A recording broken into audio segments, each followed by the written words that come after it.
Yo guys, welcome to ShayanGaming to a Nexus Blitz tips how to win guide, going over also champs that I think are OP for this game mode. At around 4.5 minutes is when the first random event usually begins, and you'll see the timer for 30 seconds come up on the screen, and this is usually the best time to back and get your items because you want to be as powerful as you possibly can for the random event, because you really want to make sure you win them because they give really good rewards that can impact the game massively. If you want to see what all the various random events and rewards are, then check out my video where I've put the link in the description below. Now, one thing I think quite a few people don't seem to get is that the jungle is actually a duo jungle, which means you actually get more gold and experience if you take the jungle camps with more than one person.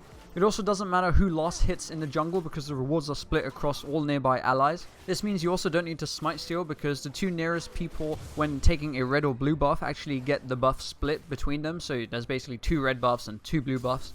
And they also recently added this weird green monster at the very bottom of the map, which basically gives you blue buff. I'm not really sure why there's 2 of them or if it does anything else, but from what I understand, it's just another blue buff. Now, when it comes to random events, you can actually basically predict where it's going to be. So usually the team who's got the least amount of kills is essentially at a disadvantage. So the game usually puts the area, for example, if it's King of the Hill, it puts the center towards their side of the map. And I think the more the kill difference is, the further into the enemy's area it will be. Well, that is if the enemy is the one at a disadvantage. This also applies to Battle Royale, where the fire circle will close in towards somewhere on the enemy's team if they're at a disadvantage. For the snowball random event, the snowballs do actually slow you if they hit you, but they're not like marks in ARAM where people can teleport to you, so don't suddenly freak out if you get hit by a snowball. And they also don't do damage, so you should be fine when you're under a turret hitting someone with a snowball. The turret won't suddenly start to hit you. With the Teemo random event, know that every time you auto attack him, you actually get gold as well, so you kind of want to be there from the beginning to maximize as much money you can get. In terms of champions that I think are OP in this game mode, so far my favorite is by far Caitlyn. Obviously the massive range, your W for the traps, just so many areas to put it in here, so many bushes to hide things in, and you got Lux as well, which is really good. Just constant poke, the stun, everything just works really well. And Xayah is kind of the one I first played this game mode a lot with. She's just really fun and does a lot of damage, but Kate's just a much easier choice. And yeah, if you find any other champions that you think are OP, be sure to leave them in the comments below. Once you're on a massive kill streak, you become on fire, which gives you 20% more attack speed, 20 to 200 adaptive force, a lot of CDR which can exceed the CDR cap, 100 mana or energy regen every 5 seconds, but you take 25% more damage from enemy champions, and if they do manage to kill you, you get at least 800 gold to whoever kills you and 200 gold to each of the enemy's teammates.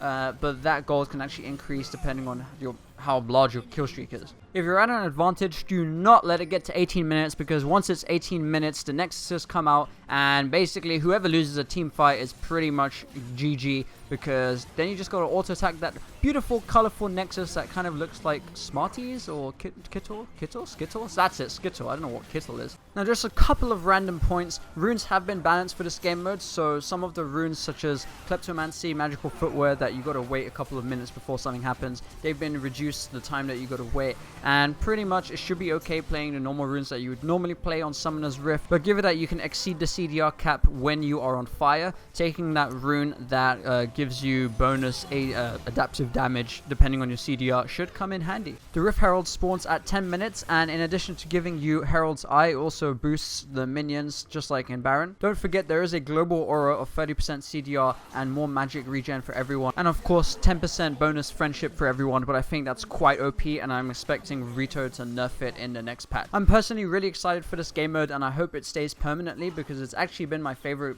game mode to play, mainly because it's just a really quick game and I like quick games. So yeah, let me know what you think about the game mode in the comments, and I hope you enjoyed this video. If you did, be sure to leave a like and subscribe to stay up to date with future videos, and yeah, see you guys in the next video. Adios.